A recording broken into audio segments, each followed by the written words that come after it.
जय हिंद। हम लोग झारखंड में आने वाली जनजातियों से संबंधित महत्वपूर्ण बातों को देख रहे थे। इससे पहले हम लोगों ने असुर से लेकर के क्रमवार तरीके से जितने भी जनजातियां झारखंड में आई हम लोग उनको देख लिए। आज हम लोग एक और भी बहुत ही महत्वपूर्ण जनजाति के बारे में जानने वाले हैं, समझने वाले हैं। मुझे ऐसा लगता है, मुझे उम्मीद है कि इस तरह से आपको जो है कि यूट्यूब में कहीं भी इस तरह का कोई कंटेंट नहीं मिला होगा। आज आप इतने महत्वपूर्ण बातों को देखने वाले हैं, तो मेरी आपसे रिक्वेस्ट है कि आप इस वीडियो के अंत तक जरूर बने रहें।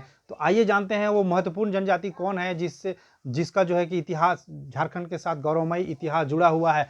वो जनजाति चेरो के नाम से जानते हैं। चेरो जो है कि इनका एक झारखंड के अंदर में गौरवमयी इतिहास रहा है। ये जो है कि पलामू वाले क्षेत्र पर, यानी पलामू प्रमंडल पर इनका जो है कि वर्चस्व देखने को मिलता है।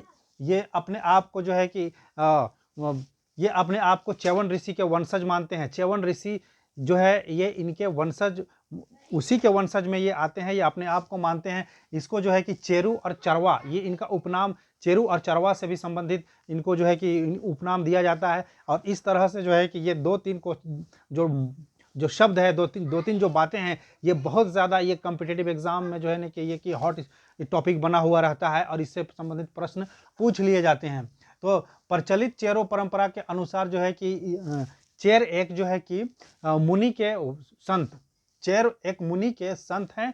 और ये जो है कि अपने आप को च्यवन ऋषि और चौहान क्षत्रिय मानते हैं। ये भी क्वेश्चन बहुत ही ज़्यादा बार बार पूछा जाता है। झारखंड के जितने भी कॉम्पिटिटिव एग्जाम होता है इससे संबंधित क्वेश्चन पूछा जाता है। चेरो का आगमन जो है कि झारखंड में रोहतास यानी शाहाबाद वाले इलाके से झारखंड के अंदर में इनका प्रवेश होता है।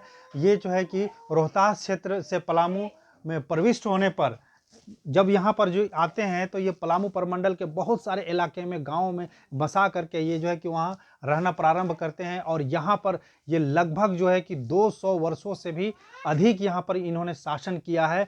और ये अपने आप को वहाँ पर बहुत ज़्यादा सुदृढ़, बहुत ज़्यादा मजबूत किया है। और इनकी और भी एक गौरवमयी इतिहास ये रहा है कि जब अंग्रेज आए उस समय भी इनका एक बहुत ही अलग तरह का योगदान देखने को मिला।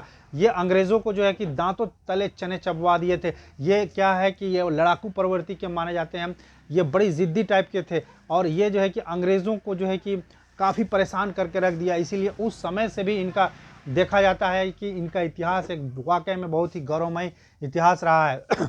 ये जो है कि दो वर्गों में ये जो है कि अंतर जातीय के दृष्टिकोण से देखा जाए तो दो वर्गों में ये बटे हुए हैं।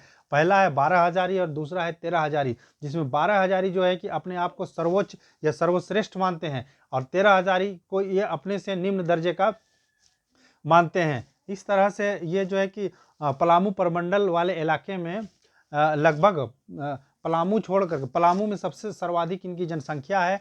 उसके अतिरिक्त ये लातेहार और गढ़वा में जिले में भी इनकी जनसंख्या देखने को मिलती है।